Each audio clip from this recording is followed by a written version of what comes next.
Halo pemirsa GPR TV dari Sabang sampai Merauke, dari Miangas hingga Pulau Rote. Bertemu lagi bersama saya Bilky Sabila dalam program Kominfo Newsroom.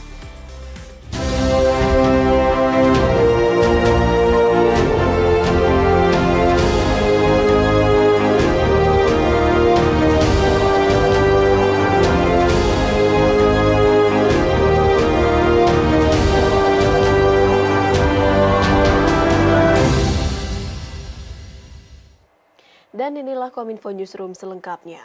Pemirsa, Menteri Kelautan dan Perikanan Sakti Wahyu Trenggono menegaskan kebijakan pengerukan pasir laut untuk kegiatan ekspor dan reklamasi tidak dilakukan di semua tempat. Trenggono menilai reklamasi di dalam negeri begitu besar, karenanya kegiatan reklamasi juga harus tertata dengan peraturan pemerintah nomor 26 tahun 2023.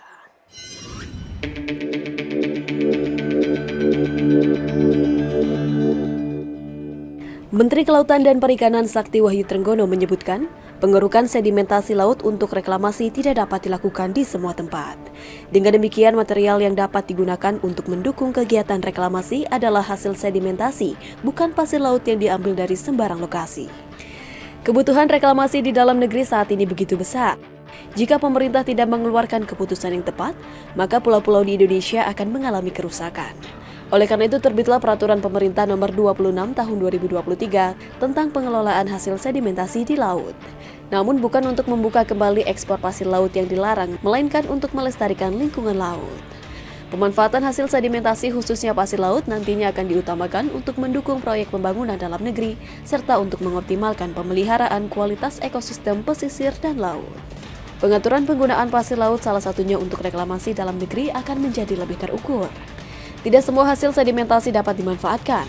Perlu melalui beberapa tahapan perencanaan, pengendalian, pemanfaatan, dan pengawasan oleh tim kajian yang sangat ketat dan transparan guna menjaga kesehatan laut, serta menanggulangi pemanfaatan sedimentasi secara ilegal yang berujung pada penurunan daya dukung dan daya tampung ekosistem pesisir dan laut.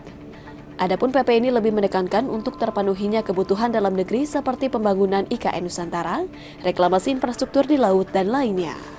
Menteri KP menyebut nantinya penjabaran PP tersebut akan dituangkan dalam peraturan teknis, yakni peraturan menteri yang saat ini masih dalam tahap persiapan. Yang diperbolehkan untuk reklamasi, maka reklamasinya harus menggunakan pasir sedimentasi atau hasil sedimentasi. Kenapa? Karena Indonesia ini adalah pertemuan arus yang selalu akibat dari peristiwa oseanografi. Ini ahli-ahlinya ada di BRSDM ya, ada ahli-ahlinya di situ.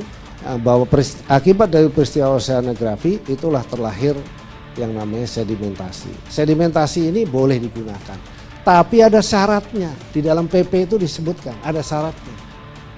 Dibentuk dulu tim kajian yang terdiri dari ESDM, KLHK, KKP, perguruan tinggi, ahli pakar, dan bahkan saya minta juga dari LSM atau Greenpeace misalnya begitu. Akan saya minta. Ini akan tertuang nanti ya. Itu sudah ada di dalam PP-nya, tapi nanti di dalam peraturan teknisnya akan dituangkan di dalam peraturan teknis namanya peraturan menteri yang sekarang sedang dipersiapkan. Presiden Republik Indonesia Joko Widodo dan Perdana Menteri Malaysia Anwar Ibrahim sepakat membentuk mekanisme khusus untuk menyelesaikan masalah pekerja migran Indonesia. Presiden juga mengajak Perdana Menteri Malaysia untuk terus memperkuat kolaborasi antara kedua negara dalam diskriminasi terhadap kelapa sawit.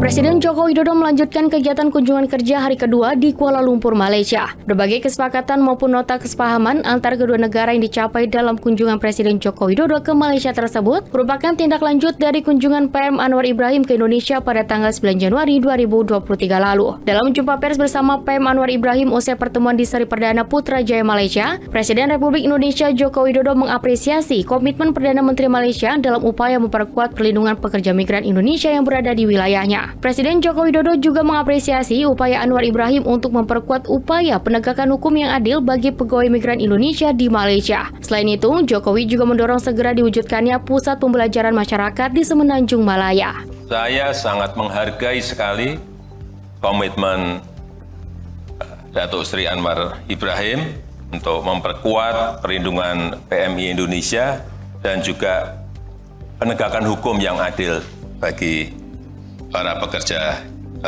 Indonesia. Dan juga saya dan Pak Anwar sepakat untuk membentuk mekanisme khusus bilateral untuk menyelesaikan masalah-masalah pekerja migran Indonesia. Dalam kesempatan yang sama, PM Anwar Ibrahim menyatakan bahwa ia tidak menganggap kedatangan Presiden Joko Widodo sebagai lawatan kerja antara dua pemimpin negara semata. Saya tidak mau anggap ini sebagai lawatan kerja biasa ataupun hubungan dua hala biasa. Kerana saya anggap Presiden Jokowi dan rakan-rakan Indonesia, seperti yang saya ungkapkan tadi, sebagai sahabat sejati. Dan perundingan kita itu perundingan keluarga, sahabat. Selain membahas mengenai pekerja migran, Presiden Joko Widodo juga mengajak Perdana Menteri Malaysia Anwar Ibrahim untuk terus memperkuat kolaborasi antar kedua negara dalam melawan berbagai diskriminasi yang dilakukan terhadap kelapa sawit. Sementara itu, pemirsa, Wakil Presiden Ma'ruf Amin menegaskan bahwa pemerintah menggunakan pendekatan keamanan komprehensif dalam menyelesaikan persoalan KKB di Papua. Menurutnya, tindakan yang diambil tetap harus memperhatikan keselamatan rakyat. Selaku Ketua Badan Pengarah Percepatan Otonomi Khusus Papua, Wakil Presiden Ma'ruf Amin bersama dengan para pemangku kepentingan terus mengawal keberlanjutan percepatan penanganan Papua. Hal tersebut berkaitan dengan fokus pemerintah dalam mewujudkan Papua yang lebih maju dan sejahtera. Untuk itu, Wapres menekankan pemerintah terus berupaya untuk menyelesaikan ragam permasalahan di Papua, khususnya melalui pemantauan progres serta evaluasi menyeluruh kepada para pemangku kepentingan. Terus dilakukan evaluasi dan terus akan dilakukan upaya-upaya operasi teritorial dengan tetap mendorong kesejahteraan, pembangunan, dan kita sedang merencanakan membangun kantor-kantor gubernur, kantor-kantor Kapolda, kemudian Pangdam, dan semua ini bagian daripada upaya penanganan Papua secara komprehensif. Terkait dengan permasalahan keamanan di Papua, Wapres menyebutkan pemerintah untuk melakukan berbagai upaya pendekatan yang humanis berbasis teritorial melalui pendekatan kesejahteraan dan afirmasi kepada masyarakat asli Papua. Wapres juga menyebutkan salah satu bentuk konkret pemerintah dalam memberikan perhatian penuh kepada masyarakat Papua adalah melalui pembentukan daerah otonomi baru. Hal tersebut diharapkan dapat menekankan keselamatan pasukan pengamanan yang bertugas di wilayah Papua agar mendapatkan perhatian khusus dalam menjalankan tugasnya. Tetapi bagaimana aman, rakyat terlindungi, tidak juga terjadi korban yang banyak. Nah, dan yang penting lagi, rakyat tidak mendukung gerakan separatis itu. Dan ini terus operasi teritorial terus dilakukan. Oleh karena itu kita ingin semuanya dapat, tetapi tidak menimbulkan isu-isu yang bisa dianggap kita melanggar HAM dan sebagainya. Ini semua dipertimbangkan. Di sisi lain, pemirsa, Wakil Presiden mengajak diaspora muda atau warga negara Indonesia yang bermukim di luar negeri untuk menggunakan hak pilih pada pemilihan umum 2024 dan tidak golput. Hal tersebut diungkapkan Wapres usai meninjau Batamindo Green Farm, Kota Batam, Provinsi Kepulauan Riau. Pesta demokrasi tidak lama lagi akan digelar di Indonesia pada 2024. Melalui pemilihan umum menjadi ajang penentuan kepemimpinan nasional. Untuk itu, momentum ini harus dimanfaatkan dengan sebaik-baiknya oleh setiap warga negara yang telah memiliki hak pilih, termasuk kalangan generasi muda Indonesia yang bermukim di luar negeri. Hal itu disampaikan langsung oleh Wakil Presiden Ma'ruf Amin dalam keterangan persnya usai meninjau Batamindo Green Farm, Provinsi Kepulauan Riau. Wapres mengingatkan kepada pemilih pemuda yang di dalam maupun di luar negeri, sebaiknya segera mendaftarkan diri supaya ikut berpartisipasi dalam pemilu. Ia menyerahkan sepenuhnya kepada pilihan masyarakat sesuai dengan pertimbangan dan harapannya masing-masing. Jangan golput, jangan golput. Sebab kalau golput itu tidak ikut berpartisipasi.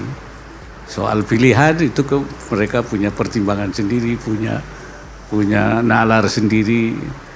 Banyak yang di luar negeri itu mereka lebih orang anak-anak terpelajar yang belajar, kalaupun dia bukan mahasiswa di luar negeri, tapi mereka saya kira lebih cerdas untuk bisa memilih pemimpin yang terbaik bagi bangsa ini.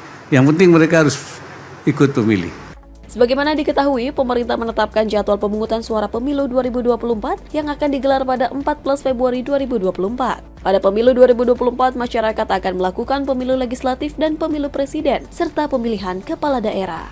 Berdasarkan keterangan situs resmi Komisi Pemilihan Umum, pemilu tidak hanya bisa diikuti WNI yang berada di dalam negeri. Bagi WNI yang berada di luar negeri dapat ikut serta dalam pemilu 2024. Pemirsa, usai jeda kami akan kembali dengan beragam informasi lainnya. Tetaplah bersama kami dalam Kominfo Newsroom.